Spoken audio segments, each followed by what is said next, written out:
What's going on, guys? This is Raymond Iron by McKinney, and today I want to talk about that the only shortage or any kind of limit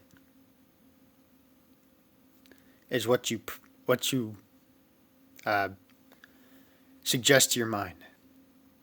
When you suggest to your mind that there's not enough to go around, when there's a shortage, such as like during times when there's war, any kind of wars or any kind of these scenes where it's like you got to ration out food because there's not enough that goes around. There's not enough financial coverage that can cover people.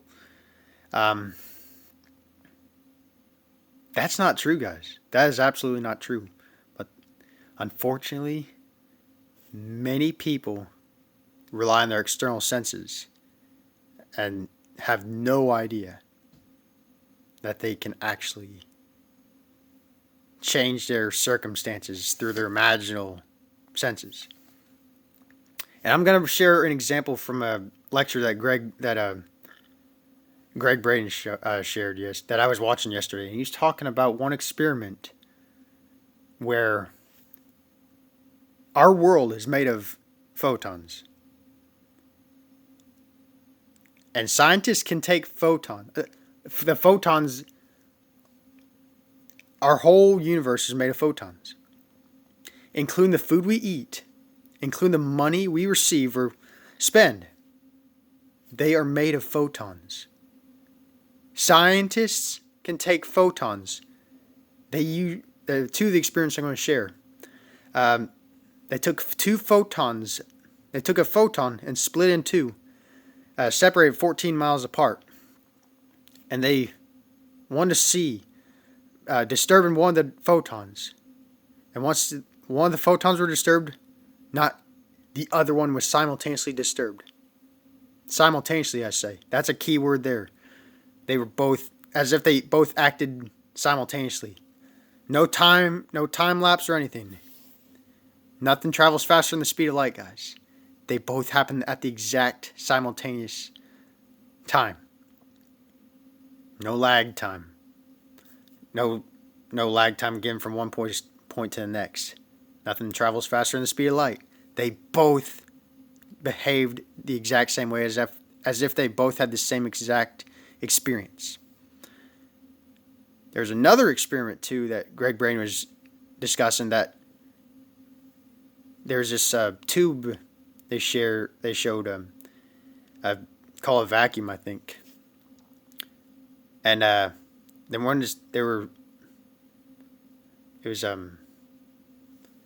basically it was showing like a arrangement of photons. They were in random order, but they were taking a piece of like a human DNA into the vacuum tube.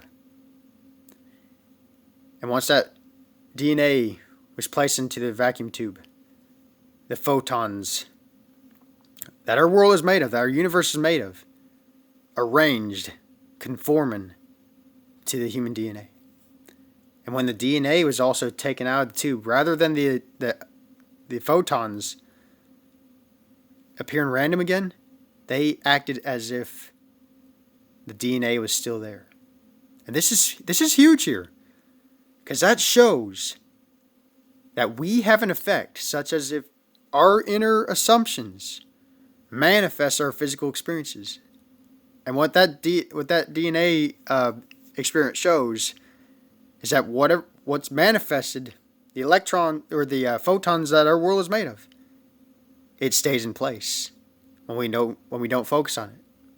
It stays in place. And I think that's so huge. This is so huge. And where am I going with all this? The photons themselves cannot do anything without a perceiver, and the perceiver's consciousness. Consciousness is holding the photons together. The arrangement of photons. The way you perceive things. That's how the photons appear, that relatively conform to your inner image. Physically. Your inner perception is literally forming your outer relative experiences. And again, this is I'm elaborating here. I'm saying this again. The photons, they can be split. They can be infinitely split and never stop splitting. Because they mirror each other. They're a hologram. They mirror each other. Just like the if you think of it again, this is one I like to talk about. Two mirrors facing each other. And when two mirrors face each other, you get infinite images of photons mirroring each other. Infinite images, guys. This is powerful stuff I'm sharing. And there cannot be photons without a perceiver. And you are the perceiver. You are the participant who's perceiving with the universe. You are you are one with consciousness. You are consciousness. We are the collective consciousness forming our external experiences. And when I sum this up, simply put, guys, there is no shortage in food. There's no shortage in money. There's no shortage in any of these things. Everything is made of the photons that split. And basically put, whatever you assume true about yourself. Say if you convince your subconscious mind projects your physical experiences, guys. Your subconscious mind reveals your experiences. Whatever you choose in your conscious mind. If you convince your subconscious mind, saying words that feel honest to you, saying, "I've always been the richest person. I've always been the richest person in my state. I've always been the richest person. Money's always coming to me. I'm naturally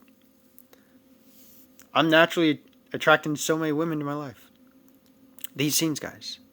Our physical bodies, money, food, appliances, everything. They're all made of photons. And again, those photons can be split. And they never stop splitting. They always mirror each other as if they're holographic. In our whole universe, you can call it holographic or whatever. They mirror each other.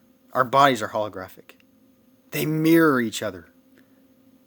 And once you change something, when you perceive something in your life differently, the whole hologram conforms, behaving as if to that hologram.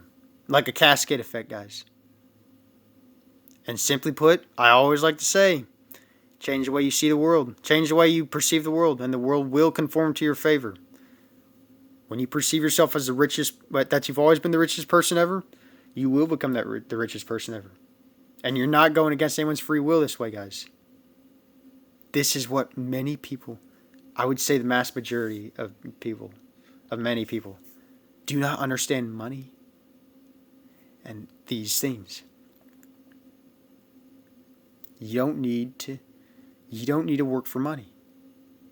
You don't need to work at a grinding job to earn money. I'm not saying to stop working at a job. Do what you need to do. Do it.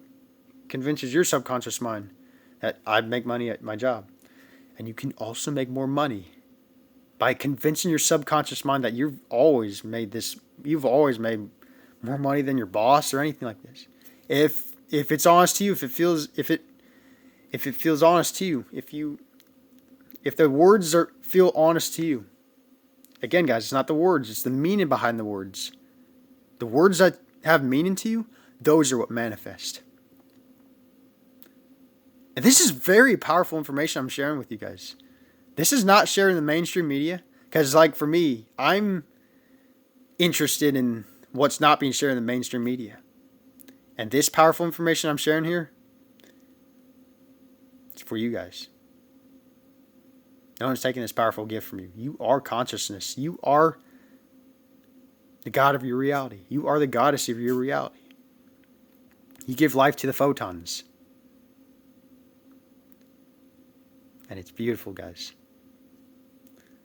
You do not have to work for money. You can literally apply this information and, like, maybe at your current job right now, you can make more money than you're earning right now. as if no one else notices you're making more money. Test the magician within you guys. Assume that you are the magician. Assume that you're a master magician. Assume that you're the greatest master at manifesting. Life is yours. There's no shortage. The only shortage is what you impose upon your subconscious mind, what you impose within your mind.